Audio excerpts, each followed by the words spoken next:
Hi, I bought an Amazon Fire about a year ago, and what I found out was I never ever used it. I thought it looked really cool, it was a great price. I thought I would read my books on it, I thought I would watch videos, but it turned out I didn't do any of those things.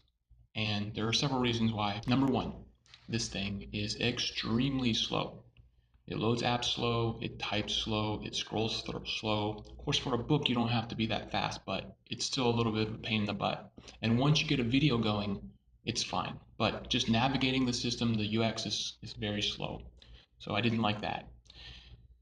The second thing that I didn't like was the Android Google App Store, if you're used to that, is not on this unit, uh, nor is like your typical iPhone sort of App Store, of course, duh. But what you do have is the Amazon App Store, and it's kind of a pain because it has a lot of what you have, but it may not have everything, and I just didn't like that. I wanted the freedom to get whatever I wanted, and I'm used to Android, so that was a pain. You can hack it. I hacked it, but that's not for everybody. I wouldn't completely recommend it unless you feel like you're tech savvy. Anyway, I didn't like that at all, but I got that fixed and worked out. Another weird thing is about this, it's minor, but the speaker on this is actually on the back, which is kind of weird. Okay, so not a big deal, but not great for watching movies. And that's one of the things this could have stood out at. They should have put it on the front. It's a pretty simple thing, but design thing. And along that lines with audio, there's no way to tactically turn the audio on and off. There's no buttons here. So you can turn it on and off, but it's a little bit of a pain. You have to go through the app itself. Um, and so, but the biggest thing, the absolute biggest thing I didn't like about this was every time, absolutely every time I went to pick it up, it was dead. It was the battery drain. The standby time is terrible. Running something on it is bad, right?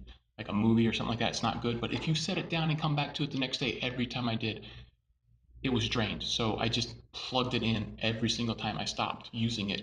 I thought having a bigger screen would be nice to read on and watch movies on, and it was, but the negatives didn't outweigh the positives.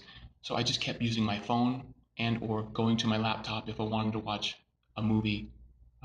So in the end, for me, it didn't work at all, and I never touched it. It's a beautiful device. I know it's really cheap, and it's not really designed to be competing with your cell phone and maybe your laptop, but hey, ultimately, at the end of the day, that's what it's competing against. Now, I do see one good thing about this, or one good application.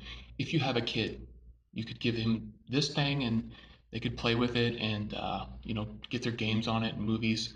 It's cheap. You don't have to worry if they break it. So basically, in my opinion, this thing's a toy, not for a real power user or a typical person who expects cell phone performance. So anyway, if this helped you at all, please subscribe and click like. Anyway, thanks. Cheers.